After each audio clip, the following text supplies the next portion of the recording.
Hey, salut gang, bienvenue sur Écho de montagne. Le podcast où on vous jase de tout ce qui résonne avec la randonnée. Aujourd'hui, l'intro va être court parce que vous allez voir, elle va venir avec le sujet, avec notre invité. Dans le fond, on va parler de quelque chose qui touche tout le monde, qui est le sommeil. Ça, je pense qu'il n'y a pas Donc, personne qui n'a pas à dealer avec du sommeil dans une longue rando. On a tous à exact. dormir. On a tous à dormir. Fait qu'on va pouvoir parler vraiment des bienfaits de tout ça, des conseils, des mythes, puis même certains aussi peut-être problèmes qu'on peut avoir avec tout ça. Donc, je vous en dis pas plus parce que vous allez voir, tout est vraiment couvert. C'est un épisode que j'attendais depuis longtemps. Vraiment super intéressant. Puis je suis certain que vous allez sortir un petit peu plus outillé avec ça. Fait que là-dessus, on vous laisse avec nous du passé qu'on a déjà enregistré l'épisode et notre invité. Donc, bonne écoute. Bonne écoute! Salut Maude, merci d'être avec nous. Là je dis Maude puis les gens sont comme c'est qui ça Maude. Je vais te laisser te présenter. C'est qui Maude Bouchard? Qu'est-ce que tu fais dans la vie? Puis c'est ça, on va suivre avec ça ensuite. Excellent. Salut Alex, salut Catherine. Maude Bouchard. Moi, je suis neuropsychologue de formation et je suis professeure en psychologie à l'Université du Québec à Chicoutimi, à l'UQAC. Et je me spécialise dans le traitement des troubles du sommeil. On jasera de sommeil aujourd'hui. En fait, c'est ça le sommeil. Puis je pense que c'est notre premier sujet que je peux vraiment dire qui va toucher absolument tout le monde. Parce qu'on a eu des affaires un peu plus précises, la haute altitude, des choses de même. Mais là, le sommeil, on finit tout par dormir à quelque part. En tout cas, j'espère, parce que sinon, on veut tous bien dormir en longue rando. Sinon, je pense que ça peut causer quelques problèmes. Puis, je crois qu'on va pouvoir en parler. Je vais tout de suite te lancer la première question. Je pense que c'est la question que tout le monde se pose tout le temps. Y a-t-il une quantité de sommeil idéal? La réponse, c'est non. Il n'y a pas de quantité de sommeil idéal, mais il faut dormir suffisamment pour notre besoin. Puis c'est là où c'est bon des fois de faire des petits... Le besoin n'est pas le même d'une personne à l'autre, finalement. Il y a des gens qui ont besoin d'un petit peu plus de sommeil, d'autres qui ont besoin d'un petit peu moins. Tu sais, le fameux 8 heures qu'on entend souvent, c'est une moyenne. Fait que la courbe moyenne, ça veut dire qu'il y a des gens qui sont à droite, il y a des gens qui sont à gauche. Fait qu'il faut vraiment se fier à nous. Il y a des gens pour qui 8 heures, c'est une privation de sommeil parce qu'ils en ont besoin de 9, 9 et demi. Fait que ça, c'est une chose. Je dis toujours de pas trop se comparer avec les gens autour de nous puis vraiment d'y aller avec qu'est-ce qu'on a besoin. L'autre chose, c'est qu'on tend à sous-estimer le temps, la quantité de sommeil dont on a besoin. Donc, je dirais à pas mal tout le monde là, qui font pas d'insomnie. Si ça vous tente à un moment donné de le laisser puis de vous rajouter une demi-heure là, pendant 7 à 10 jours, 1 heure, regardez donc les impacts que ça va avoir sur votre performance physique, mentale, cognitive, tout ça. Ça peut être pas mal intéressant des fois de le vivre puis de se dire « Ah, je fonctionnais sur une privation de sommeil continue parce que j'avais sous-estimé mon besoin. » Et l'autre chose, le dernier aspect de ça, c'est le besoin de sommeil change à travers la vie.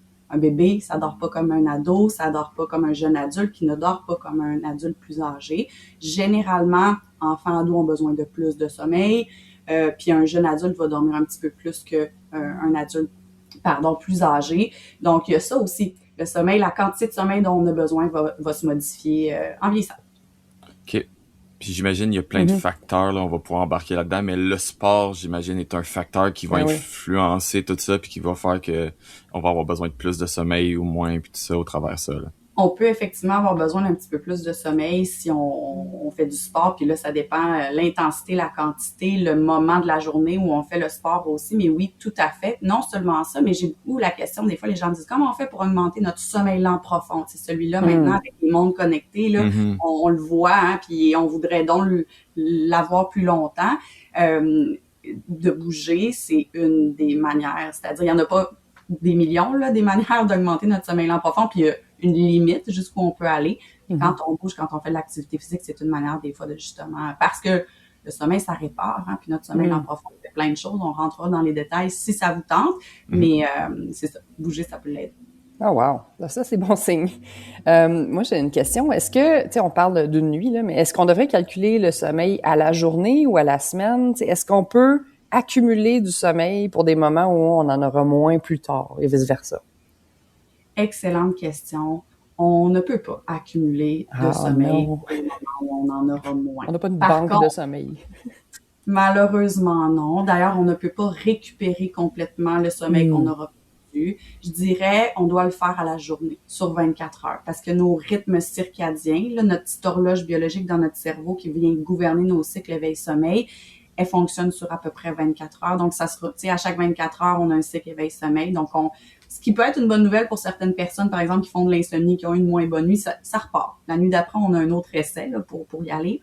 Mais on ne peut pas mettre de sommeil en banque. Toutefois, on peut se présenter à un événement, une compétition sportive, quelque chose en n'étant pas en privation de sommeil. Donc, en étant, là, tu sais, moi, je vois ça comme le niveau de base, là, neutre, c'est-à-dire on a très bien dormi avant et on n'est pas déjà, surtout si on fait des longues distances, qu'on doit passer du temps où on va dormir beaucoup moins, ben de pas arriver déjà là en privation de sommeil pour pas exacerber les impacts de ça. OK, ben dis-moi si c'est une erreur que je fais. Mettons que je pars en voyage, puis je pars pour aller faire de la randonnée, OK? Donc, je vais te donner un exemple. Je reviens de l'île de la Réunion, qui est une île française à côté de Madagascar. Fait que c'est quand même un long vol, c'est 2 vols de nuit. Fait que j'ai pas eu le meilleur sommeil durant ces 2 jours-là pour me rendre. Ou presque pas même de sommeil, si on pourrait dire.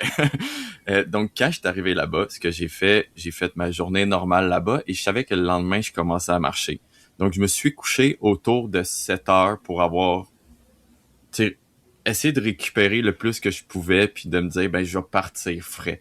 Est-ce que c'est une bonne chose à faire ou un moment donné comme on va dire après 8 heures ben c'était comme j'étais tap out puis j'avais plus rien, ça me servait plus à rien de dormir. Là. En fait, il y a plusieurs éléments dans cette question-là. Donc, tu sais, je disais, on peut pas rattraper complètement une privation de sommeil. On peut dormir plus, par exemple, suite à une privation de sommeil pour se sentir mieux. Donc, oui, tout à fait. On peut surtout si on a eu, tu sais, 2 nuits très, très courtes, ben c'est sûr que le sommeil va s'allonger, mais on n'aura pas besoin de rattraper 16 heures de sommeil dans notre nuit parce que comme je disais, la composition du sommeil va aussi s'adapter à la privation de sommeil. D'ailleurs, sommeil lent profond, on en parlait tantôt, qui est un stade de sommeil qui arrive beaucoup en début de nuit. Il va augmenter quand on est en privation de sommeil parce que notre corps est quand même bien fait. Il est là pour essayer de contrer les impacts et donc notre sommeil est plus profond. C'est d'ailleurs un outil qu'on utilise en traitement d'insomnie, mais ça, on pourra s'en reparler. Fait que pour revenir à ta question, quand on voyage, l'aspect de privation de sommeil, ça peut être un outil des fois, parce que si on est en décalage horaire, si on a besoin de s'adapter à un nouvel horaire ailleurs où est-ce qu'on s'en va, mais comment je dirais ça, qu'on a super bien dormi, puis que là on arrive, puis on serait supposé dormir 6 heures plus tard, mais on n'est pas capable, on a pas assez de pression de sommeil, mais ça va être difficile. Donc, c'est un outil où des fois on va se dire oui, on va se placer en position de privation de sommeil de manière délibérée, pour être capable de mieux dormir au bon moment quand on est en train de voyager. Après, si on a quelque chose on a un événement sportif, moi je dis toujours essayer d'arriver quelques jours d'avance pour un peu, tu sais, pas être en plein dans cette adaptation-là quand on commence notre compétition ou notre événement, mais c'est pas toujours possible non plus. OK, ben on dirait que tu m'envoies complètement ailleurs là. Je vais sauter des étapes dans peut-être les choses à savoir sur le sommeil, mais tu m'envoies sur le décalage horaire. Tu sais, là, tu dis de comme essayer de peut-être moins dormir pour essayer de restabiliser tes heures de sommeil là-bas. Ouais. T'as-tu d'autres trucs sur le décalage horaire? Puis comme je sais qu'il n'y a pas tout le monde qui le vit de la même manière non plus, là. Tout à fait. Ben en fait, c'est impossible de ne pas avoir, tu sais, d'avoir aucun impact du décalage horaire quand on voyage et qu'on demande à notre horloge biologique de s'adapter à un nouvel horaire. C'est sûr qu'il va y avoir des impacts. Après, on peut optimiser. Comme on optimise les cycles éveil-sommeil, des fois, des gens qui vont travailler de soir, de nuit ou, tu sais, en rotation, sur appel, il y a une manière d'optimiser, mais c'est sûr que quelqu'un qui travaille de nuit puis doit être réveillé quand le corps envoie un signal de sommeil, ben il va avoir des impacts.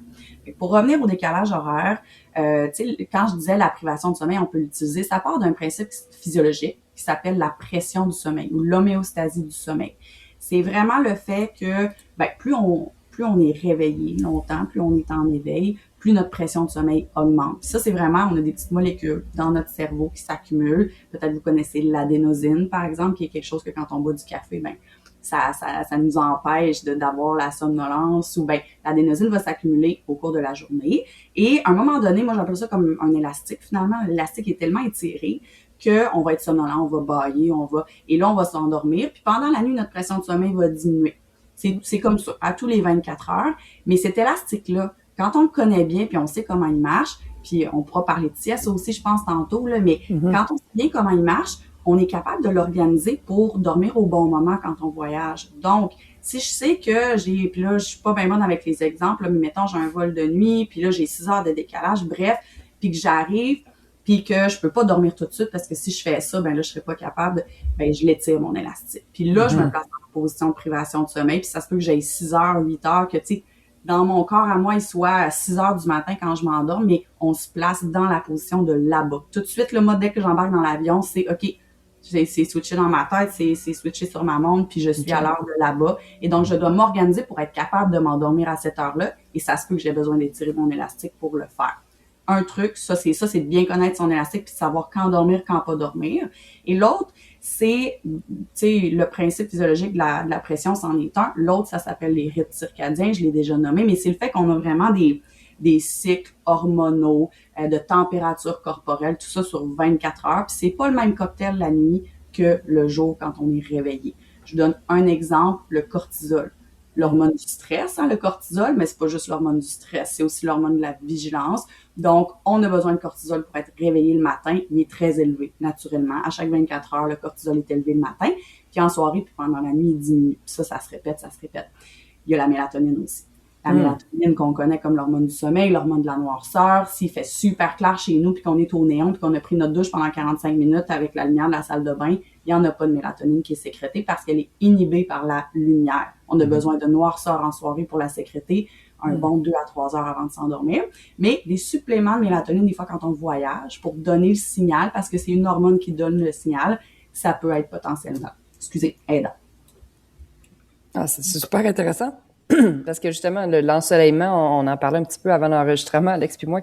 Alex qui s'en va au Groenland bientôt. Donc, il n'y en aura pas de noirceur ou très peu. Ouais. Fait que dans ces cas-là, est-ce que la mélatonine est un truc pour simuler au corps qu'il y a de noirceur mais qui n'existe pas? Ou tout à fait. Comment Alex va devoir gérer ça? Ouais, un petit supplément de mélatonine. Après, je dis toujours, même ce type de supplément-là, on vérifie quand même avec le pharmacien. La pharmacie, c'est correct, c'est d'en prendre petite dose. Et c'est un synchroniseur. Donc, on va le prendre, la mélatonine, 2 heures avant l'heure qu'on souhaite dormir. Puis après, on essaye de créer de la noirceur le plus possible malgré tout. Fait qu'Alex va devoir se promener avec un petit loup au Groenland. Puis il n'y a pas d'impact de la mélatonine sur le corps. Il n'y a pas d'habitude que le corps prend à en prendre, en fait? Il semblerait que non. On manque d'études sur le sujet, je dirais. Là. Par contre, surtout des études à long terme, puis des études, tu sais, hommes, femmes, certaines périodes de vie, parce que, par exemple, la femme en périménopause, en ménopause, elle en sécrète moins de la mélatonine. Fait que, tu sais, je pense qu'il y a des besoins à ce niveau-là, au niveau des études scientifiques.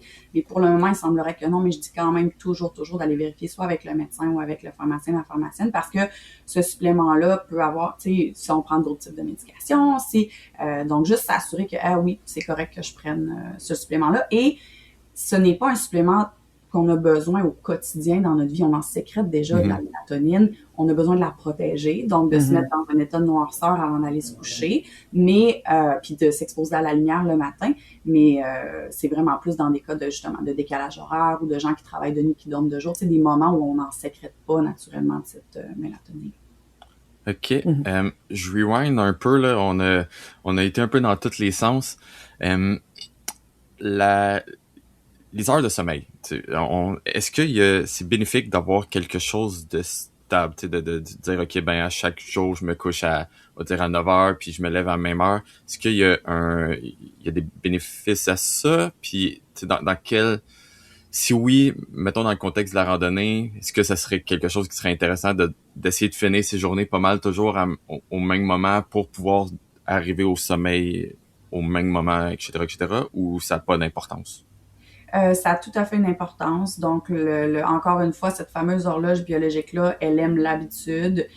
C'est bon de faire les mêmes choses au même moment. Puis on parle de sommeil, mais il y a vraiment des gens qui vont manger au même moment, il y a plein de synchroniseurs autres que la lumière là, sur notre horloge biologique. Et quand on pense au sommeil, ce qui est important, c'est pas juste la quantité, c'est la qualité. Donc, le nombre de fois qu'on se réveille pendant la nuit ou non, est-ce qu'il y a des bruits, des choses dont on n'a pas le contrôle, c'est le moment. aussi. Donc, la continuité, le fait de se coucher à la même heure, se lever à la même heure, ça fait partie des aspects de la qualité, finalement, des choses qui sont importantes pour le sommeil. Mhm. Après, ça veut pas dire que c'est facile à faire, là. Puis même moi, personnellement, surtout l'été, là, Colin, c'est difficile de suivre un horaire très régulier, mais c'est ultra bénéfique pour le corps, pour le cycle éveil-sommeil, pour la récupération, de toujours dormir à la même heure. OK, intéressant. Ben, c'est bon à savoir parce qu'ici aussi, chez moi, le soleil se couche tard l'été puis j'ai de la misère à garder une routine. C'est de me forcer à me coucher aux mêmes heures, ça pourrait aider. On va bifurquer un petit peu vers le café parce on a tous un ami qui dit que peu importe à quelle heure il boit du café, ça n'a aucun impact sur son sommeil. Est-ce que c'est vrai? Puis est-ce que, tu sais, dans quelle mesure le café va nous affecter, puis dans quelle mesure ça va altérer les signaux de fatigue sur notre cerveau? Donc, c'est très rare que quelqu'un qui sentira aucun effet de la caféine sur son sommeil. Après, subjectif versus objectif, c'est pas la même chose non plus. Il y a des études qui montrent, tu sais, par exemple, des études en double aveugle où on donne une pilule, puis il y en a que c'est de la caféine, puis il y en a que c'en est pas. Fait qu'on sait pas si on a pris de la caféine ou non, mais on s'en va dormir. Puis là, il y a des questionnaires le lendemain. Est-ce que tu as bien dormi? Combien de temps ça a pris? Tout ça. Mais tu as aussi des petites électrodes qui viennent mesurer ton sommeil de manière objective. Et là, il peut y avoir vraiment un décalage entre ce que la personne ressent versus ce qui est démontré. Par exemple, combien de temps ils sont dans les stades de sommeil, puis ce genre de choses-là.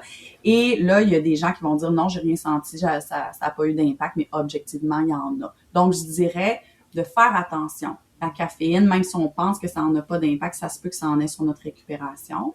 Après, il y a quand même il y a des différences entre les individus à la sensibilité à la caféine. Hein, ça dépend, on est grand comment, on pèse combien, on en prend, tu sais, c'est quoi nos habitudes de caféine. Aussi, quelqu'un qui en prend jamais puis qui en prend un versus quelqu'un qui en prend tout le temps 3 puis qui en prend un, ça n'aura pas le même impact. Donc, il y a ces différences-là, mais prudence, surtout si la caféine, c'est un outil qu'on utilise de manière réactive, c'est-à-dire, j'ai mal dormi, je vais me prendre un café de plus ou je vais en prendre un après-midi, ce que je fais pas d'habitude. Puis là, on est un peu dans une boucle des fois qui fait en sorte que, OK, ben notre sommeil, il est pas meilleur finalement cette soirée-là à cause de cette caféine-là, même si on s'en rend pas compte. Puis ça peut être tannant, des fois aussi. OK, puis on dirait que là, on a parlé de caféine. J'ai envie d'embarquer sur le sucre aussi, parce que en randonnée, dans les sports d'endurance, les glucides, c'est quelque chose qui est vraiment important pour garder son niveau d'énergie. Fait que des fois, oui, un petit kick de café, ça fait du bien, mais je dirais la chose qu'on va utiliser plus, c'est sucre. Est-ce que ça peut avoir un impact sur notre sommeil, ça, de prendre autant de sucre que ça, puis souvent, jusqu'à tard dans la journée? Ben, pour réussir à finir notre journée, on va souvent aller chercher des bonbons en fin d'après-midi, puis pour réussir en contexte de longue randonnée, là, le sucre est hyper présent. C'est quoi les impacts le sac de bonbons en fin de journée, moi, c'est mon kick de comme, c'est ma récompense de fin de journée. Oui. Mais tout à fait. Mais là, on est dans une situation particulière où effectivement, le sucre nous permet d'un peu, c'est le gaz, là, finalement, pour continuer d'avancer. Moi, j'ai envie de vous retourner la question. Voyez-vous une différence sur votre sommeil dans ces moments-là spécifiques? Puis après, je vais répondre. Oui, mais ça va dépendre du contexte. Je vais t'expliquer. Ça va dépendre du temps de repos que je me laisse après ma randonnée. Donc puis je pense que ça va pouvoir on va pouvoir poursuivre après ça sur une autre question là-dessus, mais si je finis, exemple, on va dire je finis à 10 heures de marcher, je fais juste manger un repas vite puis je me couche, c'est sûr que ma nuit va être atroce. Mais je pense que c'est plus le fait, puis c'est ça, ça va être ça ma question pour plus tard, je pense que c'est plus le fait de pas me laisser le temps de repos durant la soirée qui impacte ça et non vraiment la nourriture. Fait que j'ai répondu à moitié à ta question, là. Mais... Ouais, mais la nourriture a un impact aussi proche du sommeil, par exemple. Tout à fait. Mais je te laisse... Puis je sais pas, Catherine, toi, si justement tu vois un impact aussi. Ben, ça me prend un moment, justement, après mon dernier repas, mais honnêtement, si je pouvais prendre du sucre en après-midi pour essayer de toffer ma journée, c'est que je suis dans un état de... Tu sais, j'ai travaillé fort, là. Ça a été une grosse journée, puis moi, j'ai tendance à me coucher dans ma tente, puis après 2 minutes, je suis partie, là. S'il y a quelqu'un qui a une conversation avec moi, il va me jaser, puis à un moment donné, je répondrai plus après 2 minutes, je vais être partie. Je dors très bien et très vite. Ben, je sais pas si je dors bien, c'est pour ça qu'on jase aujourd'hui, là, je suis curieuse, mais je dors très vite.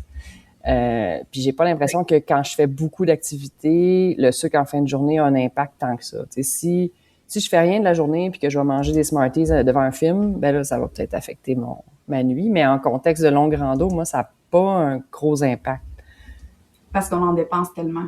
Puis moi, en fait, j'ai envie de l'amener de l'autre côté parce que c'est le sommeil, la quantité de sommeil, la récupération. Si on est en privation de sommeil puis qu'on n'a pas cet aspect-là, ça a un gros impact sur la régulation du glucose dans notre corps. Donc, la privation de sommeil, là, c'est pas bon du tout pour la régulation du glucose. Puis d'ailleurs, c'est drôle parce qu'avant de vous parler, j'ai regardé un peu la science, là, tu sais, en arrière, justement, des longues périodes d'entraînement, des longues courses ou de randonnée. Puis j'ai fait une étude de cas qui regardait justement, il regardait une seule personne là, qui suivait avec des montres connectées et tout pour regarder, puis il regardait qu'est-ce qu'il mangeait, combien de temps il dormait. Puis c'est intéressant de voir quand même le lien entre privation de sommeil, performance, régulation du cortisol, régulation du glucose, parce qu'encore une fois, tu sais, on va en consommer beaucoup. Puis dans cette étude-là, ils ont remarqué que s'il dormait plus longtemps, si cette personne-là dormait plus longtemps, il allait plus vite. Fait que, une heure de sommeil de plus, finalement, dans cette longue, c'est sur plusieurs jours, avait un impact sur la performance, finalement, en termes de vitesse, du moins. Puis, dormir moins avait un impact sur, justement, comment le corps était capable de réguler son cortisol, de réguler son glucose. Et je trouvais ça quand même pas mal intéressant. Mais j'ai l'impression aussi que, comme tu l'as dit, Catherine, là, dans ces circonstances-là, l'impact de manger nos bonbons, en fait, c'est que le corps en a quasiment besoin là, pour continuer, pour fonctionner. Puis j'ai l'impression que l'impact sur le sommeil est probablement moindre que quelqu'un qui va être, qui bougera pas de la journée, puis là, le soir, va sortir son sac de bonbons, par exemple. Puis est-ce que la caféine aurait ça serait le même principe, vu qu'on dépense tellement d'énergie, puis à un moment donné, on est brûlé, est-ce que la caféine, à un moment donné, a comme plus d'effet, puis tu vas dormir quand même? Je dirais que non. Non, parce que la caféine fonctionne différemment.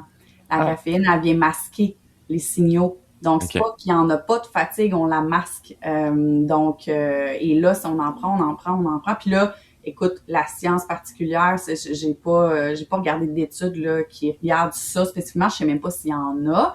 Peut-être là qu'on peut en prendre peut-être un petit peu plus, ou puis qu'on est tellement somnolent qu'on finit par s'endormir quand même. Mais ça veut pas dire que ça viendra pas affecter la qualité, de la composition de notre sommeil, comment il est fait. La quantité de caféine va avoir un impact là-dessus, ça c'est certain. OK. Intéressant. Fait que le sommeil, tu parlais de l'athlète là, qui avait des meilleures journées après juste une heure de plus. Donc, le sommeil aide à la récupération du corps. Ça a un rôle sur la récupération musculaire? Tout à fait. Puis là, on peut rentrer un petit peu là-dedans si vous voulez, là, mais il y a tellement de choses, on s'en rend pas compte, mais il y a tellement de choses qui se passent dans notre cerveau, dans notre corps pendant qu'on dort, qui sont importantes pour qu'on fonctionne durant la journée. Puis même pour nos performances cognitives, nos performances physiques.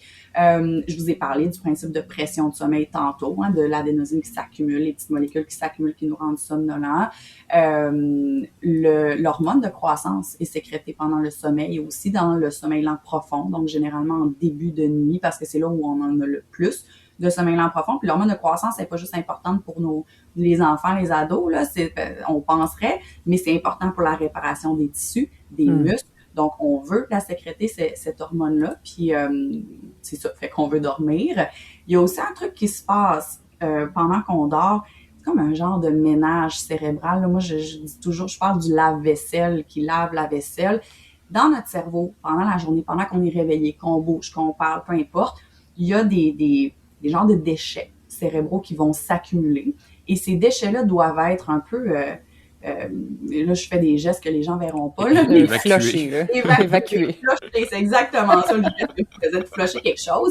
Et ça se passe pendant le sommeil aussi. Ça se passe parce que on a un liquide qui circule dans notre cerveau et la nuit va circuler plus vite. Il y a plus d'espace pour circuler, puis ça aide à évacuer les déchets qui ont été accumulés pendant la journée. Et ça, c'est super important aussi. Puis c'est important pour notre fonctionnement aussi cognitif à long terme. Fait que ça se passe pendant le sommeil. Et là, on a parlé de glucose, on a parlé de cortisol. Encore une fois, la privation de sommeil, ça a un impact sur la régulation du cortisol. Donc, sur des stresseurs, quand on est en privation de sommeil versus qu'on a très bien dormi, on va pas gérer ça de la même manière parce que le corps régule pas son cortisol de la même manière. Même chose pour le glucose aussi. Puis même, je pense aux gens des fois qui font du diabète ou la privation de sommeil, c'est pas bon du tout. Puis même si on n'en fait pas, puis qu'on est en privation de sommeil, ben le corps n'arrive pas à gérer son glucose de la même manière. Non seulement ça, mais ça a un impact sur notre faim aussi. Puis j'imagine que justement, tu sais, ce qu'on mange, quand on le mange, quand on fait ce type j'appelle ça l'activité physique, là, mais c'est plus un défi physique là, c'est important, mais quand on a moins bien dormi, notre faim n'est pas régulée de la même manière. On a l'impression d'avoir plus faim. On crave des choses spécifiques, du gras, du sucre, versus quand on dort bien, la régulation de la faim se fait plus facilement aussi. Donc, il y a plein des affaires importantes sur justement la récupération. Fait que le manque de sommeil pourrait affecter. Est-ce que ça affecte au niveau de l'absorption, de la façon qu'on métabolise les calories dans la journée? Ah, c'est une bonne question. Puis celle-là, comme poussé, ça, j'ai pas la bonne réponse. Je pourrais la trouver, là, mais je veux pas dire n'importe quoi. Ce que je sais puis ce que je peux dire, c'est que justement, ça affecte le sentiment de satiété. OK. Donc, comment on pense à la nourriture, comment on voit la nourriture, on a l'impression qu'on a plus faim, on a l'impression qu'on veut quelque chose de rapide qui va nous donner de l'énergie tout de suite. Mais bonne question, Catherine. Intéressant. On parlait ben puis j'ai comme mis un peu une prémisse tantôt là-dessus là, de quand que je dors, je me couche, je fais de l'effort trop tard en fait, je passe une mauvaise nuit souvent, surtout quand c'est une grosse effort que j'ai fait dans la journée. Y a-tu une importance justement à avoir un moment de repos durant notre soirée, tu sais, un genre de buffer qu'on va dire, bon, on va cool down, on va prendre le temps de manger, on va prendre le temps de respirer, ou ça n'a absolument aucun effet, puis c'est moi que peut-être c'est juste le fait en fin de compte de manger trop tard qui fait ça. C'est pas du tout toi, c'est tout à fait réel ça, le fait d'être très très actif, proche du sommeil. La majorité des gens vont avoir un impact de ça pour plein de raisons. Ça peut être parce que oui, ça fatigue le corps de bouger, mais ça réveille l'esprit. Donc, même les gens, des fois, qui ont encore plus de misère à s'endormir, les gens qui font de l'insomnie, et ça, c'est quelque chose à laquelle ils doivent faire très, très attention. Puis des fois, on va leur dire de laisser au moins 3 heures pour avant, là, tu sais, d'être capable de s'endormir. Mais ça, c'est pas tout le monde. Ça dépend de l'intensité physique, ça dépend du type d'activité physique. Tu sais, il y a plein d'impacts. Il y a des gens plus sensibles à ça que d'autres. Donc, il y a des gens qui ont vraiment moins de misère à s'endormir et d'autres qui disent, je dois laisser plus de temps entre mon dernier moment d'activité physique et le moment où je m'endors. Donc, il y a quand même des trucs personnels par rapport à ça qu'il faut se connaître. Je pense de savoir que, OK, mais si je le fais une demi-heure avant, c'est sûr, je dors pas. Donc, il faut que je me laisse au moins 1 heure. Mais il y a l'aspect aussi, j'ai parlé du cortisol, mais notre température corporelle change quand on bouge, quand on fait de l'activité physique. Et elle est importante, notre température, là, dans nos rythmes circadiens, sur notre 24 heures, elle fluctue. C'est-à-dire qu'en soirée, naturellement, s'il se passe rien, notre température corporelle interne va diminuer, puis elle va diminuer pendant la nuit. Puis généralement, autour des petites heures du matin, là, vers 3-4 heures, c'est là qu'elle est au plus bas. C'est d'ailleurs là que notre mélatonine est au plus haut. Fait que ça, on appelle ça un genre de creux circadien.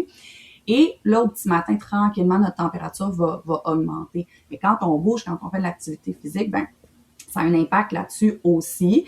Et la baisse de température interne, même si on parle de peut-être même pas 1 degré, c'est tout petit, mais c'est important dans la réponse de sommeil, c'est important dans la qualité de notre sommeil. D'ailleurs, une des raisons pour laquelle, des fois, dans la chaleur, les gens ont beaucoup de difficultés à bien dormir, ils vont se réveiller beaucoup parce que le corps n'arrive pas à se refroidir. Donc, l'été, on en entend, puis j'imagine aussi si on dort, tu sais, dehors, s'il fait des 30 degrés et plus, ça peut être beaucoup plus difficile sur la qualité de notre sommeil. Donc, bref, je fais ben des détours, mais pour dire que oui, le moment de l'activité physique puis l'intensité peut faire en sorte de nous réveiller puis que ça soit beaucoup plus long sans endormir. Fait que là, des fois, ça faut comme trouver un genre de sweet spot. Là. De prendre une pause là, pour décanter en fin de journée. Tout à fait. Mais là, tu sais, on parle de quelque chose de spécifique. Là, fait que des fois, c'est peut-être pas possible. Et là, on essaie d'optimiser notre manière de cool down parce qu'on n'a pas beaucoup de temps, justement, entre les deux. Mais pour une personne peut-être plus normale, tu sais, qui est dans une routine normale à la maison ou des entraînements, ben là, ça peut valoir la peine si on a la chance de faire l'entraînement plus loin de notre heure de coucher pour s'assurer que ça soit pas quelque chose qui vienne impacter notre sommeil puis que là, on puisse avoir les bienfaits de l'entraînement, mais aussi de la récupération et du sommeil. C'est vrai que tu viens de me créer une question. tu parlais de chaleur, dormir, puis Catherine a confirmé, là, puis je suis pareillement, là, quand il fait trop chaud, j'ai de la misère à dormir, puis je l'ai vécu à l'île de la Réunion qui faisait du 35 degrés, puis les nuits, j'ai eu une couple de nuits pas très très bonnes due à ça. Euh, je vais te mettre en contexte sur ce que je fais dans la vie. Tu sais, oui, il y a cette partie-là, rando, voyage, puis tout ça, mais c'est pas mon seul emploi. Je travaille sur la construction, OK? Fait que je suis habitué d'être exposé au soleil, puis je le vois, mettons, à l'île de la Réunion, j'étais là avec un de mes amis. Lui, il travaille dans des bureaux. Donc, quand on s'est rendu là-bas, mais j'étais beaucoup plus acclimaté à la chaleur. Tu sais, j'étais habitué de faire de l'effort physique à la chaleur. Est-ce qu'on peut faire le même principe avec le sommeil? Parce que, tu sais, là, on est habitué de dormir à l'air climatisé tout le temps à la maison. Y aurait-il une manière de s'acclimater où le corps est fait pour dormir à, on va dire, à 17 degrés d'attitude, puis il y a rien à faire? Je pense qu'il peut y avoir une certaine acclimatisation, certainement. Après, c'est quoi le coût de ça? Ça prend combien de temps? Tu sais, c'est quoi la différence entre les individus? Ça, je saurais pas dire. Et quand on a la chance, si on peut dormir à la fraîche, on va mieux dormir. Si on va on va mieux dormir. Donc, moi, j'ai tendance à aller vers ça, là, parce que c'est ça, la qualité du sommeil, sinon, est impactée. Mais on peut définitivement, je suis certaine qu'on peut s'habituer jusqu'à un certain point. Ouais, parce qu'en contexte de randonnée, on n'a pas du tout le contrôle sur le climat. Moi, mes meilleures nuits, c'est quand il fait autour de 2, entre 0 et 10 degrés. Là. Mais l'été, j'en souffle. Là. S'il fait en haut de 20, moi, je vais dormir en étoile, pas de sleeping bag. Puis surtout à l'âge que j'ai, là, ça commence à faire chaud la nuit des fois. Là. C'est pas le fun. Non, là. c'est clair. Et puis là, j'essaie de penser, tu sais, les gadgets de la vie quotidienne, j'imagine, dans ce genre de situation. Tu sais, parce qu'il existe des genres de petits couvre-matelas rafraîchissants. Tu sais, je veux dire, on n'est pas là-dedans. Tout ce qu'on n'a pas en longue rando. Puis moi, en fait, c'est un problème, ça, parce que je me suis tellement habitué de dormir d'une certaine manière. Tu sais, je suis le genre de personne qui est pas capable de sortir un pied de ses couvertes. Là. Il faut que je sois toujours abrié en tout temps. Fait que ça fait que quand j'arrive dans des situations comme ça qui fait chaud, mais j'ai de la misère de vouloir me déshabiller parce que c'est la manière que je suis habitué de dormir. Fait que ça aussi, c'est des habitudes de sommeil que je prends, que quand j'arrive en randonnée, ben ça me rattrape. Fait que, ouais. Est-ce qu'on bifurque vers les siestes? Parce que là, on parle, tu sais, moi, ça me donne envie de faire des bonnes nuits de sommeil, là, tu sais, en un bloc, là. Mais on pourrait bifurquer vers le sujet des siestes. Est-ce que, tu sais, comment ça va affecter notre cycle circadien de faire une sieste? Est-ce que ça brise tout? Est-ce que ça peut aider? Ça m'arrive des fois en longue rando que je fais tellement des grosses journées qu'en après-midi, à grosse chaleur, je vais me cacher en dessous d'un sapin et j'ai envie de faire une sieste, là. Est-ce que ça aide ou ça nuit? Moi, j'adore les siestes. J'adore le principe des siestes. J'adore le sommeil. Je pense qu'on en est là. C'est comme mon sujet de prédilection. En fait, il y a différents cas. C'est-à-dire que la courte sieste en après-midi peut être ultra bénéfique pour la récupération, surtout dans un contexte où des fois, il y en a peut-être un peu moins pendant la nuit, tu sais, un contexte spécifique. Donc, moi, je dirais tout à fait. Puis je dis courte sieste. Moi, quand je dis ça, je dis peut-être moins de 30 minutes de sommeil. Donc, c'est peut-être un genre de 45 minutes max, coucher le temps de s'endormir et tout. Mais il y a des études qui démontrent que même à 10 minutes de sommeil, il y a des bienfaits physiologiques. Ça aide aussi la vigilance. Puis là, dans le fond, là, c'est comme un genre de, excusez l'anglicisme, mais un trade-off dans le sens où plus on dort longtemps à la sieste, plus on va avoir des impacts bénéfiques sur justement la vigilance qui va durer plus longtemps, les fonctions cognitives comme l'attention, la mémoire, ben là, ça peut nous aider aussi. Puis plus c'est court, plus c'est des trucs de base.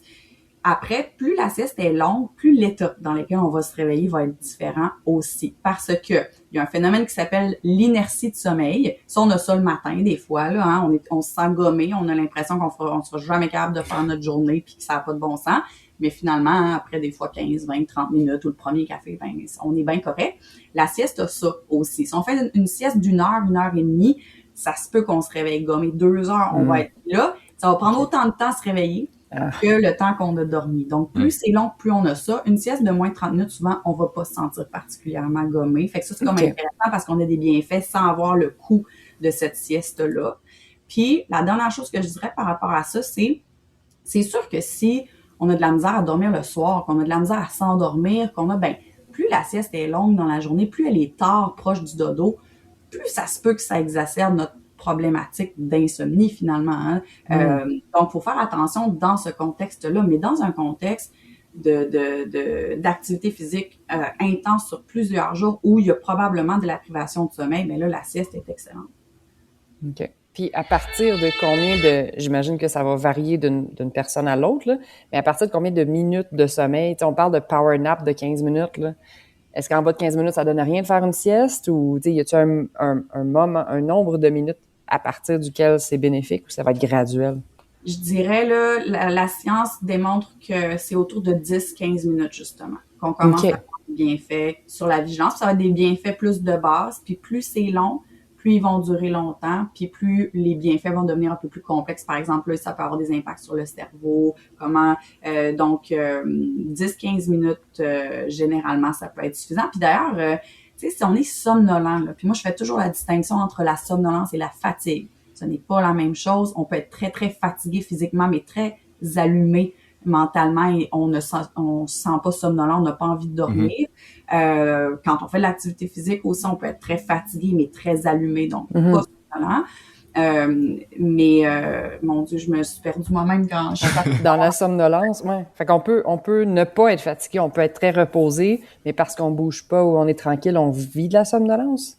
En fait, la somnolence, c'est notre principe de pression de sommeil. C'est ce qui s'accumule éventuellement, puis c'est ce qui met, tu sais, en tout cas, je retrouverai peut-être mon point que j'avais envie de faire avec ça, mais on parlait de, Catherine, ta question était sur les siestes, je pense. Oui, oui.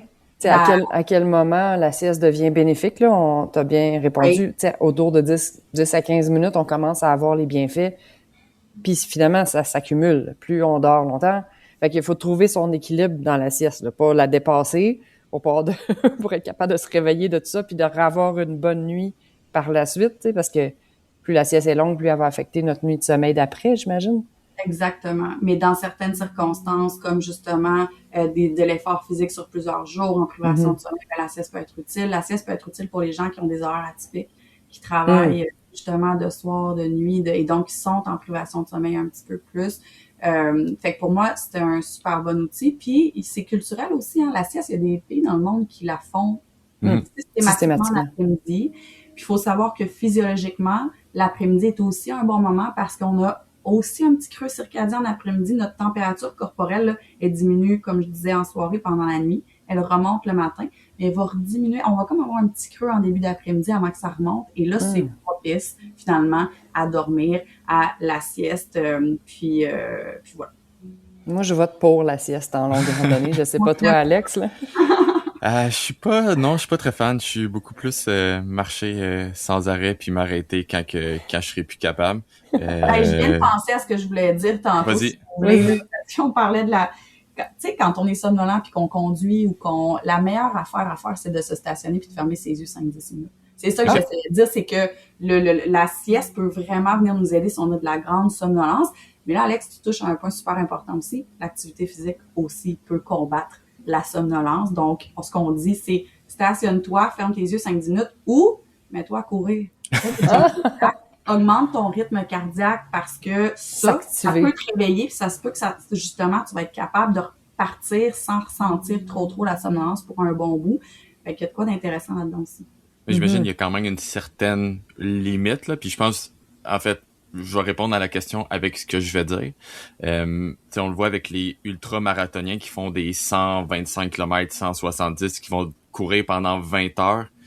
À un moment donné, ils n'ont pas le choix, ils font des power naps parce que c'est ce que ça prend pour repartir ensuite. Là. Il y a quand même une limite que je pense que l'activité physique peut nous réveiller. Là.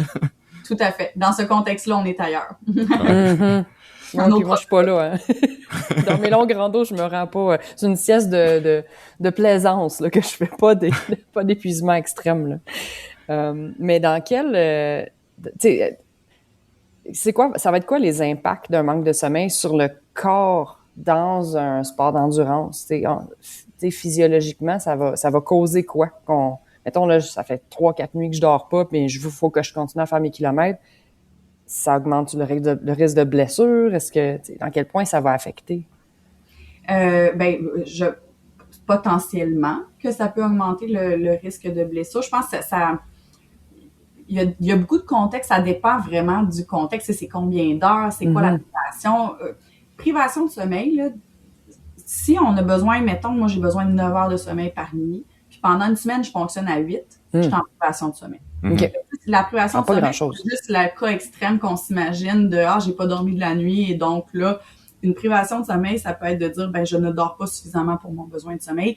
Il y a énormément de gens dans la population qui sont en privation de sommeil chronique. Maintenant, tu sais, on a touché un peu là, à ce qui se passe pendant le sommeil, ce qui est protecteur. Donc, tu sais, la privation de sommeil, après, peut avoir un impact sur la régulation du glucose, sur l'humeur, sur le système immunitaire aussi. Donc, on peut tomber malade plus facilement parce que un système immunitaire fort, ça passe par dormir suffisamment. Il y a aussi l'aspect sur le rythme cardiaque, j'en ai pas beaucoup parlé, mais la privation de sommeil chronique, c'est un facteur de risque pour des maladies cardiovasculaires. Le American Heart Association, je pense, aux États-Unis, depuis quelques années, ont vraiment mis le sommeil comme faisant partie des éléments importants pour une bonne santé cardiovasculaire. Et c'est vrai chez tout le monde, c'est vrai chez les femmes aussi, on en parle beaucoup en périménopause, en ménopause. C'est super important pour le cœur.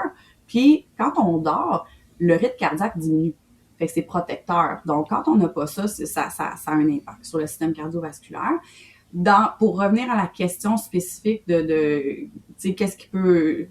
J'aurais de la difficulté à répondre à la question, mais si je repense au cas que je lisais là, par rapport à la performance, ben si ça affecte la régulation du glucose, si ça affecte la régulation du cortisol, puis le cortisol dans une épreuve comme ça, là, de plusieurs heures par jour, ben il va avoir un impact aussi. Puis la performance, moi je trouvais ça pas mal intéressant de voir que même dans un contexte où on peut pas dormir beaucoup, ben, 1 heure de plus finalement fait en sorte que je suis capable d'aller plus vite, je suis capable de pousser mon corps plus. Wow. Quand j'ai pas ce sommeil-là, tu sais, à un moment donné, on coupe dans le sommeil pour notre performance, mais je pense qu'il y a vraiment un genre de trade-off finalement. Entre une limite où on dit, ben là, même si je coupais plus de sommeil puis j'en faisais plus, je vais perdre en performance, je vais perdre peut-être en blessure ou en fatigue. Ça peut être psychologique aussi, puis ça serait intéressant, vous connaissez ça plus que moi, mais la partie psychologique de passer à travers des épreuves physiques comme ça. Le sommeil est important vraiment beaucoup aussi pour comment on voit les choses, notre humeur, quand on dort, il y a vraiment des choses qui se passent dans notre cerveau qui nous aident à la gestion des émotions. Donc, j'ai tendance à penser que peut-être à certains moments, les émotions peuvent être plus labiles ou intenses ou quand on vit quelque chose comme ça. Et le sommeil peut venir nous aider aussi à réguler tout ça. À être plus posé, prendre les meilleures décisions dans la journée qui suit, là. Ça, je l'ai vécu souvent, là. Après une mauvaise nuit, l'humeur est en dents de scie, on est plus émotionnel, on réagit différemment aux situations difficiles dans la journée. Là. Les larmes sont plus faciles là, après une nuit que tu t'es fait attaquer par des moustiques toute la nuit puis qu'il y a eu des drôles de bruit. La journée d'après est souvent rough émotionnellement. Là. Ben, tout à fait. Puis il y a plein d'études super le fun, beaucoup chez les premiers répondants, tu sais, des policières ou des gens qui font face à des situations qui doivent réagir rapidement ou quelques secondes décisionnelles sont importantes. Il y a beaucoup aussi d'études intéressantes dans le sport professionnel, tu sais, par exemple en baseball, où est-ce que tu as une fraction de seconde pour décider si tu frappes ou non. Et là, on se rend compte que la privation de sommeil peut vraiment avoir un impact sur ces moments-là de décision rapide, sur le type de prise de décision aussi, par exemple, dans un contexte de premier répondant où tu dis, OK, la sécurité est en jeu, comment j'agis? Donc, c'est très large, le sommeil. C'est plus important qu'on pense. Même si on sait que c'est important, moi, je trouve tout le temps que c'est encore plus important qu'on pense. Puis dans un contexte de compétition ou de sport, justement, sur des longues heures, des longues périodes, moi, j'aurais tendance à essayer de trouver... clairement, ça peut pas être comme nos nuits de sommeil à la maison, pas du tout. Mais c'est quoi ma limite pour que, justement, je tombe pas que je sois capable de supporter non seulement mon corps dans son épreuve physique, mais aussi ma tête. Ouais, garder la vigilance puis garder un esprit posé là, dans la journée. Parce que des mauvaises décisions à longueur d'onde, ça a un impact. Et j'ai eu un exemple là-dessus quand j'étais justement à l'île de la Réunion. Je parle de l'île de la Réunion parce que c'est mon dernier voyage, là. Mais j'étais avec mon ami, puis il y a une des nuits, on a vraiment mal dormi. Il faisait vraiment chaud. Et puis le lendemain, on avait une de nos plus grosses journées. Puis je l'ai vu à un certain moment donné on dirait que ça l'a brisé. Mm. C'était une grosse journée, il y avait de la pluie, beaucoup de dénivelé, grosse distance. Puis à 6 heures, quand le soleil s'est couché, je reviens sur le soleil même là-dessus, on dirait que je rassemble tout ce qu'on a parlé. Le manque de sommeil, la grosse journée, et là, le soleil qui s'est couché. Quand le soleil s'est couché, je l'ai vu shut down complètement, puis il y a des périls. c'était rendu dur à avancer. Oh. C'est fascinant. Puis moi, en tout cas, j'aurais plein de questions pour vous autres aussi en lien avec votre sommeil, puis justement dans ces épreuves-là, comment vous le vivez. Puis tu donnes un super bon exemple là, puis c'est toujours multifactoriel, c'est difficile de partager, c'est quoi. Tu sais, il y a plein de facteurs là, mais le sommeil est là-dedans certainement. Puis il y a une autre chose, Catherine, t'en as glissé un mot, là, tu t'as dit des fois, une des choses qui peut influencer le sommeil, c'est un stress autour, que ce soit, peut-être on a entendu un animal qui a rôdé autour, ou juste le stress de notre journée du lendemain, peu importe. Un matelas qui se dégonfle pendant la nuit. Il y a plein de choses qui peuvent arriver. Fait que, ça serait quoi les impacts du stress sur le corps, sur le sommeil? Ça brise le cycle, le stress, ça nous met en mode vigilance. Hein? Notre fameux système nerveux, là, il est alerte à ça, il veut nous protéger. Et donc, si on a l'impression qu'un stresseur devant nous, que ce soit justement un bruit étrange quand on essaie de dormir, ou une situation qui vient nous chercher puis qui nous fâche, ou ça réveille. Ça peut faire en sorte justement que c'est plus difficile de se rendormir après. Si on est frustré, c'est sûr que moi, j'ai mon biais, je travaille beaucoup avec des gens qui font de l'insomnie. Donc, l'insomnie, c'est tout un monde en soi aussi. Puis, des fois, de vouloir dormir, de pas être capable, Caroline, que c'est frustrant. Mais là, plus t'es frustré, moins tu dors. Tu regardes ton heure, puis plus tu te dis, hey, j'ai pas beaucoup de temps pour dormir. Puis là, je me réveille parce que l'heure, c'en est un gros stresseur. Pour de se réveiller à chaque heure, de voir tout. Et de vraiment pas la regarder. Moi, j'ai pas de cadran dans ma chambre depuis 15 ans, là. Je la regarde peut-être une fois par année, mais juste de déconnecter le cadran, tu le gardes parce que tu veux que ça te réveille au bon moment, mais quand tu te réveilles la nuit, de pas regarder l'heure parce que ça vient alimenter ce sentiment-là j'imagine que dans des épreuves où tu sais que tu dois te lever peut-être des fois au milieu de la nuit à 3 heures du matin, ou si tu regardes l'heure en plus puis ça te stresse, tu te dis j'en aurai pas assez, puis des fois ça peut venir alimenter la qualité du sommeil qui est moindre aussi, donc c'est ça. Ah, puis ça m'amène une autre question, la vessie. Parce que oui, tu sais, on a des éléments stresseurs et tout, mais il y a du monde qu'il faut qu'il se lève au moins 2 fois pour aller faire pipi la nuit. Puis même plus en camping, j'imagine peut-être parce qu'on est plus stressé ou on a bu plus d'eau parce qu'on est en contexte d'activité physique. De se réveiller 2 fois dans la nuit, est-ce que ça nous empêche de tomber dans ce sommeil profond-là? Non, pas nécessairement. Je pense que, c'est assez normal d'avoir quelques éveils pendant la nuit, là. Puis comment c'est organisé notre sommeil? C'est organisé, oui, par stade, de sommeil, comme je parlais, du sommeil lent profond. On a le sommeil paradoxal pour les rêves aussi. Quand on rêve, quand on fait des cauchemars, c'est là.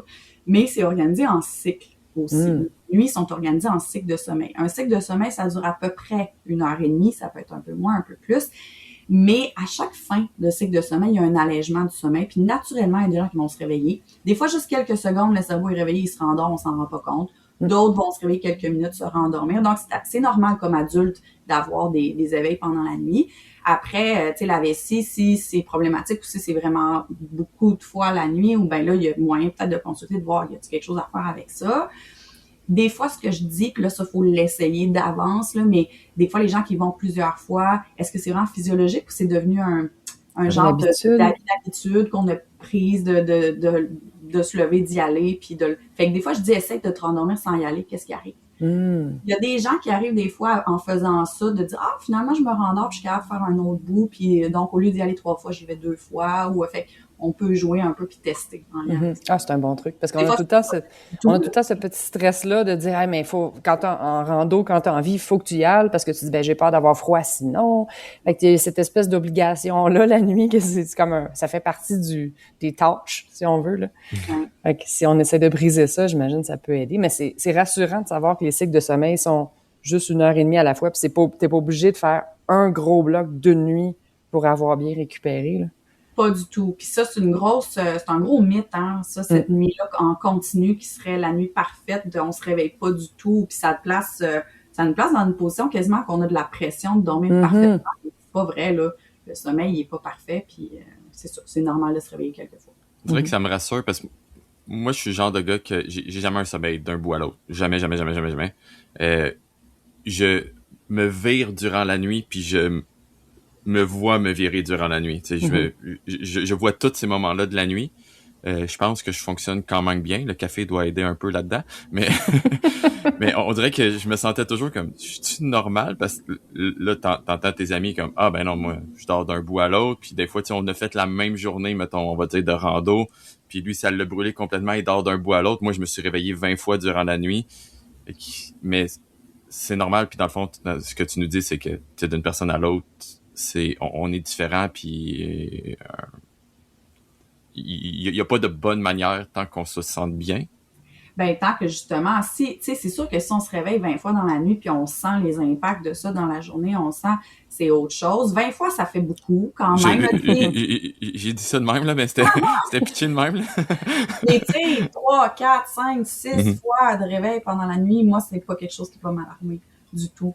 Je trouve ça normal. Puis après, ben, c'est aussi de voir, ben, OK, c'est quoi qui me réveille? Est-ce que c'est des choses sur lesquelles je peux faire quelque chose? Est-ce que c'est externe ou est-ce que c'est une petite anxiété? Est-ce que, tu sais, il y a plein d'affaires qui peuvent nous réveiller. La nuit, il y en a que c'est pas du tout le stress, l'anxiété. Il y en a d'autres que c'est ça. Il y en a d'autres que, tu sais, c'est ça. Notre système nerveux, c'est le même. Jour ou nuit, c'est le même si c'est pas les mêmes hormones, même si, donc, si on parlait de stress tantôt, si on vit du stress en continu, si on a des pensées stressantes en continu, si on vit de l'anxiété, mais ça se peut que ça ait un impact sur notre sommeil, ça se peut que notre état de vigilance, même la nuit, notre état de conscience, il soit comme peut-être moins profond, et puis des fois, c'est intéressant de se poser ces questions-là. Tu sais, qu'est-ce qui cause mes éveils? Est-ce que c'est parce que je dois aller à la salle de bain? Est-ce que c'est parce que j'ai des inquiétudes? Est-ce que c'est parce que je suis toujours on tout le temps et j'ai de la difficulté à décrocher, j'ai de la difficulté à faire le vide? Et là, ça se travaille aussi ces choses-là, là, tout dépendamment, quand on a envie d'optimiser ou de se questionner là-dessus, ben c'est possible de le faire des fois, mais c'est bien intéressant.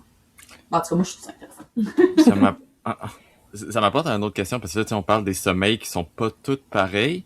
Puis, en randonnée, beaucoup de gens vont avoir une montre au poignet qui va calculer, tu sais, nos distances dans la journée. Mais le soir, ces montres-là finissent par calculer notre sommeil aussi.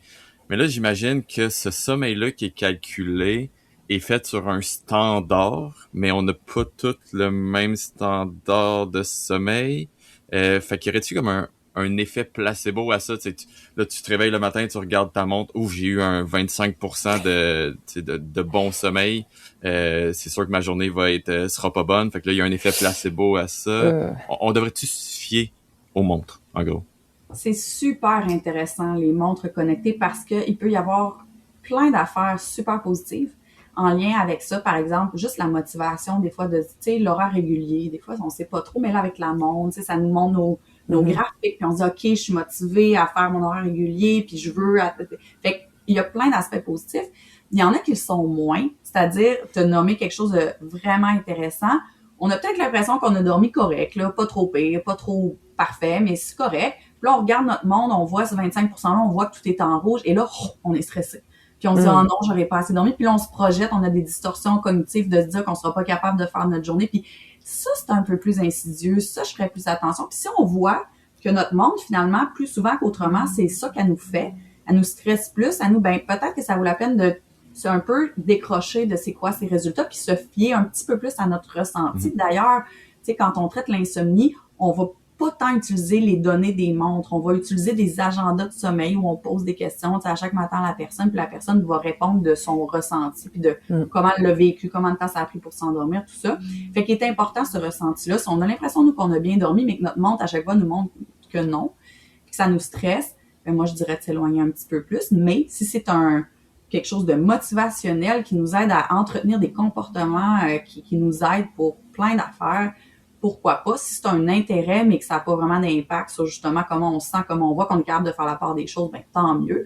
Puis ça, ben ça dépend encore une fois d'une personne à l'autre. Ah, c'est super intéressant. Puis, tu sais, être connecté, moi, j'ai déjà fait une nuit, là, monitorer, connecter et tout, pas juste avec une montre, mais tu sais, pour l'apnée du sommeil, entre autres. Oui, une étude polysomnographique. Avec exactement. Des électrodes sur la tête, sur les muscles. J'avais une canule dans le nez pour l'oxygène et tout, là. C'était difficile de dormir avec tous ces accessoires-là sur soi. Mais, tu sais, l'apnée, ça, c'est quelque chose, il y a beaucoup de monde qui vivent avec ça. L'apnée du sommeil, moi, j'ai dû avoir une chirurgie, là, c'était mécanique, mon affaire, là, c'était dans le nez, dans la gorge, dans le nez. Tu sais, ceux qui vivent avec une apnée du sommeil, est-ce qu'il y aurait des solutions? Est-ce que dormir en plein air, même, ça peut aider? Je sais qu'il y a 1000 solutions, là. Il y a des machines et tout, là. Mais est-ce que, parce qu'il y a des gens qui doivent traîner leur machine, même en randonnée, mais est-ce que le fait de dormir dehors, de dormir en plein air, ça peut aider à l'apnée du sommeil? Ben, en fait, l'apnée du sommeil, c'est le fait d'arrêter de respirer pendant qu'on dort. Puis là, il y a deux causes. Ça peut être structurel, ça peut être obstructif, c'est-à-dire les centres respiratoires respirent, c'est pas ça le problème, mais l'air passe pas. Ça peut être parce que justement, ça peut être comment c'est formé, ça peut être à cause de tissus adipeux aussi, ça peut être avec le vieillissement puis nos muscles de la gorge deviennent plus flasques. Bref, il y a plein de raisons. Puis l'apnée obstructive, c'est la majorité des gens qui ont de l'apnée. Tu sais, sinon, il y a de l'apnée centrale. Là, c'est vraiment les centres respiratoires qui font pas leur travail, mais ça, c'est un petit pourcentage. Fait que, admettons qu'on prend l'apnée obstructive. Il faut voir un peu c'est quoi la raison. Et puis, est-ce que, tu sais, d'avoir des allergies ou est-ce que ça peut exacerber peut-être l'apnée aussi du sommeil? Donc là, le plein air, ça dépend de plein d'affaires. Puis, est-ce qu'on peut traîner sa machine ou non? Quand c'est obstructif, la plupart du temps, on va essayer d'éviter de dormir sur le dos. Donc, l'idée, c'est de dormir sur le côté ou donc, des fois, des trucs, ça peut être puis là, c'est pas très confortable, mais il y a des gens qui vont se mettre une balle de tennis dans le dos. Fait que dès qu'ils se tournent sur le dos, ils sont pas bien, ils se retournent sur le côté, fait qu'ils font moins d'épisodes d'apnée. Donc, c'est comme un petit truc maison, si on veut. Là. Puis en même temps, tu peux te masser le dos comme ça. C'est ça, peut-être. Ça peut faire du bien. Donc, j'ai l'impression, je sais pas, si dormir en plein air, ça peut avoir un impact sur l'apnée ou non. Moi, ça avait un impact, j'ai l'impression que ça pourrait peut-être être négatif si jamais, justement, après, on s'entend, il y a de la poussière dans nos maisons aussi, puis ça peut affecter. Oui, mais en plein air, il y a peut-être plus de pollen là, au niveau des allergies. Puis c'est vrai que le confort est peut-être pas le même que dans son lit. Là. En rando, les matelas sont plus minces, fait que dormir sur le côté ou sur le ventre, pour certaines personnes, ça peut être un challenge là, en randonnée. Ça peut y en a peut-être un petit peu plus. Des exact. Qui ça exacerbe peut-être aussi la fatigue dans la journée. Mm-hmm. Mais il y a des machines portables qui existent pour... Là, je parle de quelqu'un qui connaît aucunement ça. Il y a des machines qui pourraient être j'en ai vu des gens qui traînaient leur machine à batterie en refuge. Et ça, c'est le cauchemar pour tous les autres usagers du refuge parce que ça fait du bruit. Ben, ça existe. OK. Ouais. Ben, c'est là où peut-être aussi des fois, tu sais, amener des bouchons. Il y a manière d'optimiser des fois, surtout quand on est ailleurs, dans d'autres situations. Il y a même des gens, moi je vais encore plus loin, mais il y a même des gens qui vont s'amener une petite senteur ou tu sais que ça, un truc qu'ils mettent à la maison, ça sent ça, ils vont s'amener ça ailleurs un peu pour... Un petit sachet de lavande. Ouais, c'est ça, il y a plein de petites choses qu'on peut faire. OK, j'ai envie d'aller à une petite dernière place avec tout ça, là. Puis t'en as glissé un mot en début d'épisode. Tu sais, là, on a parlé beaucoup de situations qui nous touchent, nous, tu sais, nous trois en tant qu'adultes, mais ça se peut que certaines personnes aillent faire de la randonnée comme ça sur plusieurs jours avec leur ado, leur enfant. On n'a pas les mêmes besoins de sommeil, eux et nous. Ben, je veux dire rando, mais voyage tout court, tu gères ça comment avec des enfants, l'horaire du sommeil? Tu sais, des fois, tu voudrais pousser un peu plus, mais là, eux, ils ont des besoins différents. Ce serait quoi tes conseils à ce niveau-là? Non seulement ils n'ont pas les mêmes besoins de sommeil, mais ils ne vivent pas la fatigue ou la somnolence de la même manière. Tu sais, un enfant fatigué, c'est souvent un enfant hyperactif. Versus nous, comme adultes, c'est pas comme ça qu'on le vit, la fatigue. Ben, certains, peut-être, mais en général. Fait que, tu sais, même comment la fatigue se montre chez les enfants, chez les ados, ça va être différent. Puis, avant de répondre directement à la question, tu sais, je le disais tantôt, des enfants, des ados, puis tu l'as nommé aussi, ça a besoin de plus de sommeil qu'un adulte. Fait que déjà là, faut qu'ils dorment plus, c'est juste un fait. Les ados aussi ont quelque chose qu'on appelle un petit retard de phase. Il y a des différences individuelles, encore une fois, sauf que typiquement, un ado, là, on appelle ça je sais pas si vous avez déjà entendu le mot chronotype. Notre tendance à dormir à un certain moment versus un autre, donc des types de soir versus des types du matin versus... Puis on a quand même des tendances, nous, personnelles. Là. Il y a des gens qui ont de la facilité à se lever à 5 heures du matin, let's go, je pars, mais je me couche à 9h30 le soir. Puis il y en a d'autres que c'est le contraire, ils sont pas couchables en soirée, puis eux, ils feraient 2 heures du matin à 10. Fait que, tu sais, il y a quand même ça. Mais avoir des jeunes enfants, ou des fois, ça te replace aussi, là. Mais l'ado, lui, retard de phase, donc naturellement, l'ado se coucherait tard et se lèverait tard. Et des fois, on se dit, tu sais, ils dorment la fin de semaine. Ben, sont en privation de sommeil, souvent, parce qu'ils se couchent tard, mais l'école commence très tôt. L'heure de l'école n'est pas adaptée pour les ados, donc ils sont en privation de sommeil. Donc, la fin de semaine, non seulement ils ont leur retard de phase, mais en plus, ils sont en récupération, donc ils dorment tard le matin, par exemple. Fait que, tu sais, il y a beaucoup de différences comme ça. Puis pour revenir à ta question, Alex, après, ça dépend de l'enfant qu'on a. Parce que les différences qu'on a entre les adultes, on les a aussi chez les enfants, chez les ados. Il y a des enfants qui ont besoin de moins de sommeil que d'autres. Il y a des enfants qui vont faire une sieste beaucoup plus longtemps dans l'après-midi, puis il y en a d'autres qui vont arrêter rapidement. Il y en a qui s'endorment plus tard. Il y en a que... Donc, il y a aussi ces différences-là. Puis là, ça dépend, je pense, de notre enfant et comment, qu'est-ce qu'il est capable de soutenir comme rythme, de combien de sommeil il a besoin. Puis souvent, on va le voir comme parents aussi quand l'enfant n'a pas eu assez de sommeil, tu sais, sur le comportement, donc on est capable peut-être de gager, je dirais. Puis d'adapter l'horaire, Ouais, c'est ça.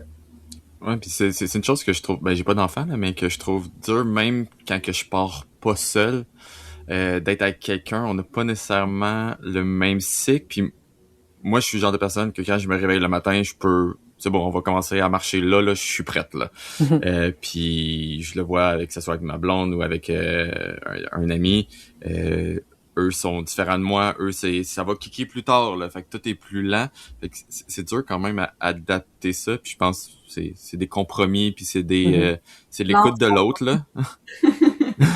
Ouais, mais puis même dans l'intérieur d'un couple, justement, quand je fais des gens avec de l'insomnie, c'est pas tout le monde qui a besoin de l'empathie. C'est fou, là, de se rendre compte que, hey, t'as un type de soir dans un couple, puis t'as un type de matin.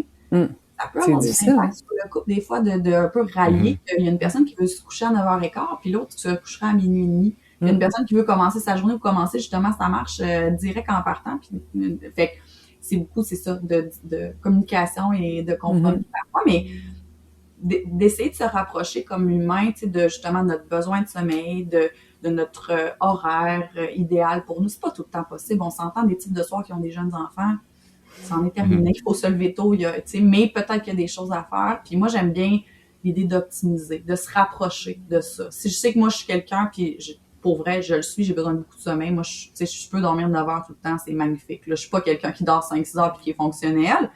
Ben, Caroline, qu'est-ce que tu veux? C'est ça, faut que je fasse. Faut que je dorme ce 9 heures-là. Puis même si j'aimerais bien ça, être à 6 puis avoir toutes ces heures-là pour faire autre chose, si je le fais, ça fonctionnera pas pour moi. Donc, faut vraiment y aller avec nous. Puis pour ramener, tu sais, enfants, ados ou partenaires, amis, ben là, c'est de voir, OK, mais comment je peux respecter mes besoins tout en travaillant en équipe parce que là, on est une équipe, fait qu'il y a d'autres personnes qui ont d'autres besoins.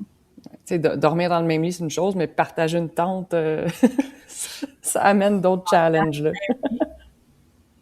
Ça fait plus de bruit au réveil. Excellent. Je sais pas si Kat, t'avais une autre question, sinon moi j'en ai une dernière. Ben vas-y, Alex. OK, puis elle va être beaucoup plus simple que toutes les autres. Je pense qu'on va y rentrer plus en surface avec celle-là. Puis Catherine, elle a glissé un peu un mot tantôt, mais est-ce que tu sais, on parle de sommeil, on parle de randonnée, tout ça. Est-ce que la nature a un impact sur notre sommeil? T'sais, y a-tu des biens? On va rentrer peut-être un peu plus dans le spirituel, ou je sais pas, là, va où est-ce que tu vas avec cette question-là, mais y a-tu des effets positifs de la nature sur le sommeil? Donc, la nature a des effets positifs sur le système nerveux. Puis notre système nerveux, ben c'est ce qui gouverne tout dans notre corps, finalement. Là, quand on pense au système, si je vous dis sympathique versus parasympathique, je sais pas si ça vous dit quelque chose, mais bref, système nerveux, c'est plein d'organes, finalement, qui travaillent ensemble. Puis dans le système sympathique puis parasympathique, c'est les mêmes organes, mais pas au même moment. Notre système sympathique est en réaction à quelque chose, il doit fournir de l'énergie dans un moment de stress ou une situation, puis le parasympathique, c'est le système au repos. Fait que là, les organes sont en train de se régénérer puis d'emmagasiner de l'énergie pour faire face à un nouveau truc, un nouveau stresseur éventuellement. Et il y a quand même, je sais pas en termes de nature et sommeil, tu sais, le lien direct nature et sommeil, mais je peux faire nature, système nerveux, sommeil, dans le sens où c'est quand même connu et de plus en plus tu sais, même en sciences, que d'être dans la nature, que certaines couleurs, que les arbres, que l'eau, même, il y a de plus en plus, les gens s'intéressent à l'eau, aux villes, justement, qui sont sur le bord de l'eau versus les autres.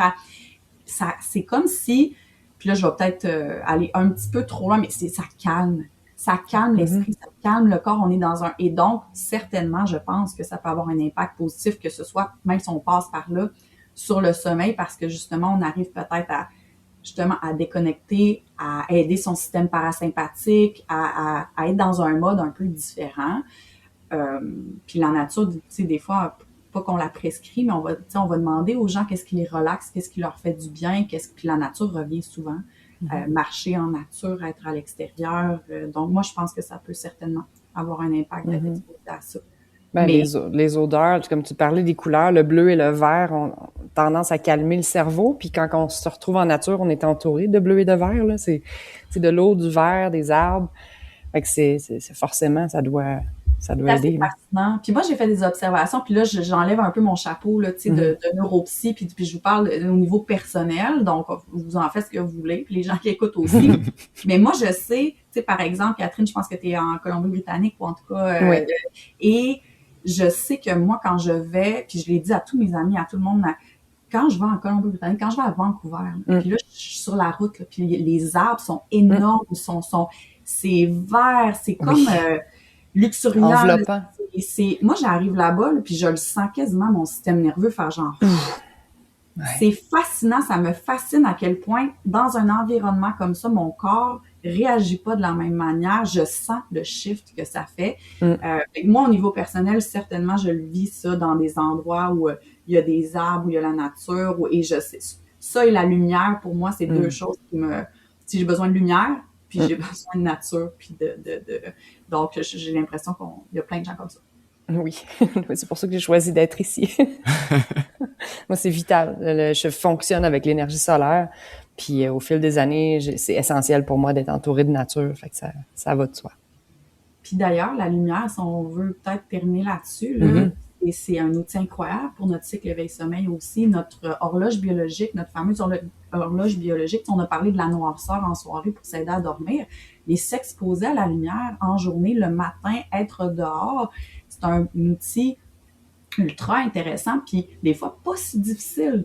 Tu sais, en sommeil, il y a des choses qu'on peut mettre en place, genre pas regarder l'heure, sortir dehors le matin, diminuer la lumière en soirée. C'est des choses qui se font assez facilement versus d'autres choses, des fois, qui sont ultra complexes ou qui prennent beaucoup d'énergie. Mais c'est un outil incroyable, la lumière aussi. Oui, ne serait-ce que dormir avec les rideaux ouverts quand on a un ensoleillement normal. Mais dormir avec les rideaux ouverts puis se synchroniser quand on le peut là, avec le cycle du soleil, moi, ça a été en longue rando pour l'avoir fait longtemps. J'ai vécu des mois avec le cycle du soleil. Puis ça a un impact énorme sur mon bien-être. Ça, j'ai pas de science derrière ça, mais moi, ça m'a fait du bien comme expérience personnelle de vivre avec les cycles du soleil. Ben, c'est depuis, il y a un chercheur à un moment donné qui disait, c'est l'invention du feu.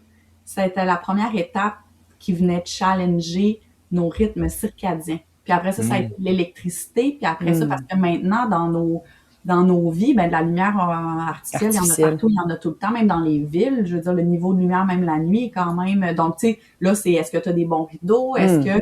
Mais de justement se synchroniser avec le cycle naturel de lumière-obscurité, c'est pas mal, là, on se rapproche le plus possible. La lumière artificielle est juste venue un peu, mettons, mettre des bâtons dans les roues à notre cerveau qui essaye de dire, ben là, je suis supposée sécréter mes hormones de sommeil, ça fonctionne pas trop. C'est intéressant, Catherine, d'avoir ta perspective par rapport à ça, ce rythme. Je pense que ça résume bien, puis je pense que ça pourrait être un beau mot de la fin, là, puis en fait, ça répond à la question de cette manière-là. L'impact de la nature, ben, c'est de retourner au naturel, puis à ces cycles-là plus naturels, sans le stress de la vie, sans les écrans, puis tout ça. Puis on a juste le soleil qui nous guide. Donc, voilà. Ben, là-dessus, je pense qu'on a fait le tour. Ben, je suis sûr qu'on pourrait en parler encore et encore longtemps, là. Mais je crois quand même que ça englobe assez bien les impacts sur la randonnée et tout ça, et l'importance du sommeil sur celle-ci. Fait que, ben, merci beaucoup d'avoir été avec nous, d'avoir fait cet épisode-là Catherine, elle pourrait confirmer, là. Je pense que ça fait 2 ans que je parle que je veux faire un épisode sur le sommeil, là. vraiment content de Tu l'avoir. vas bien dormir ce soir, Alex. Je vais essayer. Mais merci, un énorme merci, Maude. Ça a été vraiment, vraiment intéressant. Ça m'a fait vraiment plaisir. Merci pour la belle discussion. Merci. Fait qu'on se reparle. Bye bye.